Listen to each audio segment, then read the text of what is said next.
De esta manera, Napoleón no solamente recupera el poder en Francia para la estructura que lo había perdido, sino que va y ataca la matriz central de donde emanaban las conjuras masónicas de los revolucionarios. Es decir, va y ataca directamente al Sacro Imperio, que en ese momento ya no está gobernando Leopoldo II, porque Leopoldo II es un aliado de los Borbón, ya había muerto.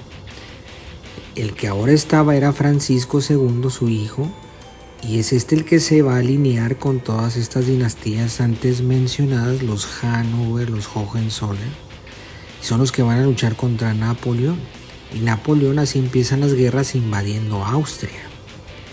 Entonces, esto se ha tratado de tergiversar, aludiendo que las potencias extranjeras iniciaron las hostilidades bélicas contra el gobierno revolucionario por defender a Luis XVI y también para evitar la propagación de los movimientos subversivos dentro de sus territorios. Y para ello se argumenta la famosa declaración de Pillnitz, un ultimátum que supuestamente las potencias extranjeras le dieron al gobierno de los revolucionarios franceses para que liberaran al rey, para que desistieran de ese gobierno, etcétera, renunciaran al gobierno y todo eso.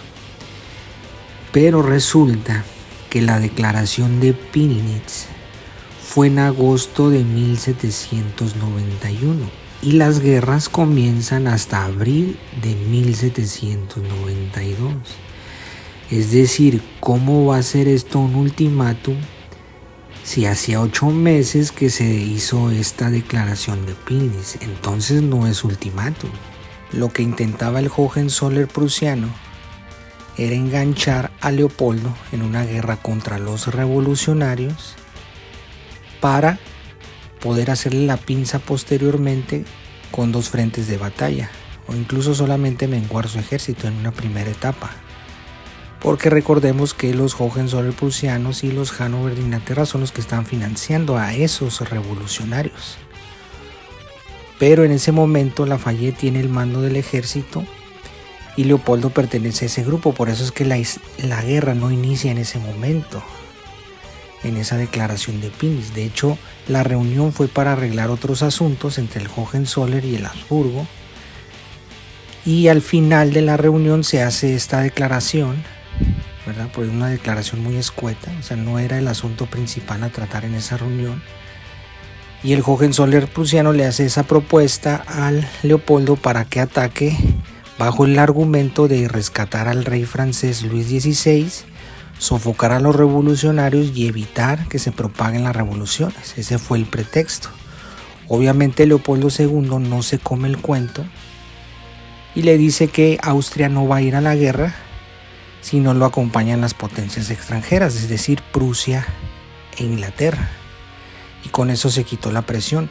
Obviamente ellos no iban a ir a la guerra porque los primeros revolucionarios eran financiados por ellos. Entonces, cuando envenenan a Leopoldo II, al mes siguiente es cuando inician las guerras, porque el que las va a iniciar es Lafayette. Son 3 ejércitos los que inician con la invasión a Austria. Esos 3 ejércitos estaban bajo el mando de Lafayette.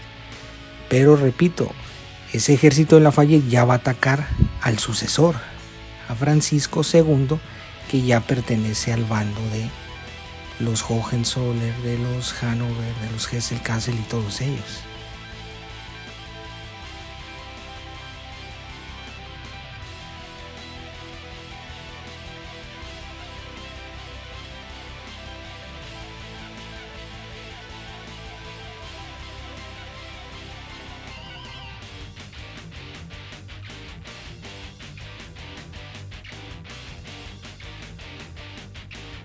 Por tanto, Napoleón es el que va a propiciar la destrucción del Sacro Imperio Romano Germánico, el Primer Reich.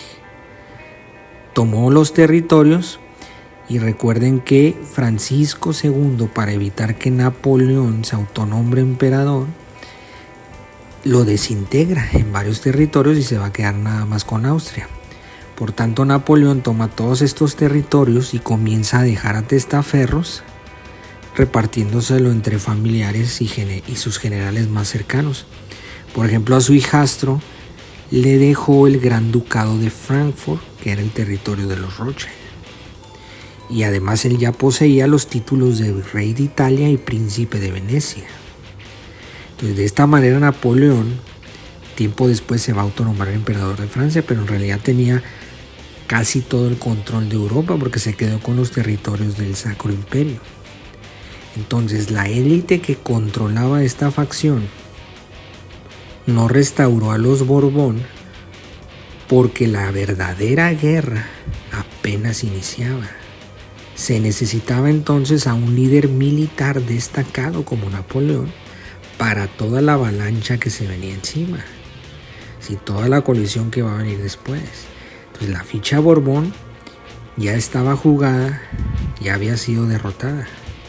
Entonces, si bien es cierto que al vencer después a Napoleón, años después, las potencias restauraron a la monarquía y pusieron a un Borbón a cargo, ese Borbón en realidad era un rey bajo subordinación de Inglaterra, es decir, la Inglaterra que sembró la primera revolución en Francia contra los Borbón.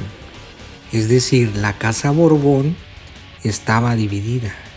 Por ejemplo, el primo de Luis XVI, el duque de Orleans, mejor conocido como Felipe Igualdad, votó a favor de la ejecución de Luis XVI.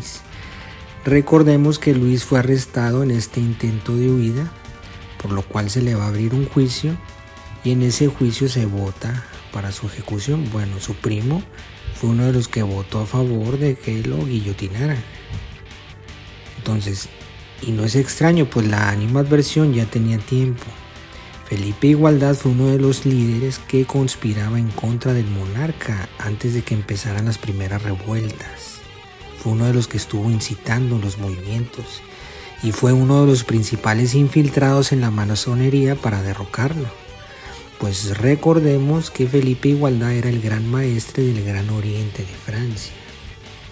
Aunque la estructura del monarca va a seguir dentro del gobierno francés después de la muerte de Luis XVI. Va a seguir disputándose esta estructura junto con la otra de los primeros revolucionarios. Entonces esta estructura al final de cuentas le va a cobrar la factura a Felipe Igualdad por todos sus antecedentes. Es decir, Felipe Igualdad va a ser guillotinado en 1793. Aunque décadas después de la guerra, su hijo va a ser nombrado futuro rey de Francia bajo el nombre de Luis Felipe I, instaurado tras otra revolución en 1830, es decir, muchos años después de Napoleón, pero incitada nuevamente por Inglaterra. Entonces la división en la casa Borbón ya tenía tiempo, incluso antes del reinado de Luis XVI. Por ejemplo, desde el reinado de Luis XIV está documentado que hubo intentos de primos para derrocarlo, donde conspiraban junto con la élite de Inglaterra, a excepción de los Stuart, ¿verdad? Y con el príncipe William de Orange-Nassau, es decir, el de Holanda, el de los Países Bajos, que va a derrocar al Estuardo en Inglaterra. Entonces, desde aquellos tiempos ya ellos conspiraban junto con varios primos del rey para derrocarlo. Incluso hubo intentos de envenenamiento en todas estas conjuras. Pues recordemos que ese William de Orange-Nassau era enemigo de los Borbón porque se estaban disputando la riqueza del continente americano.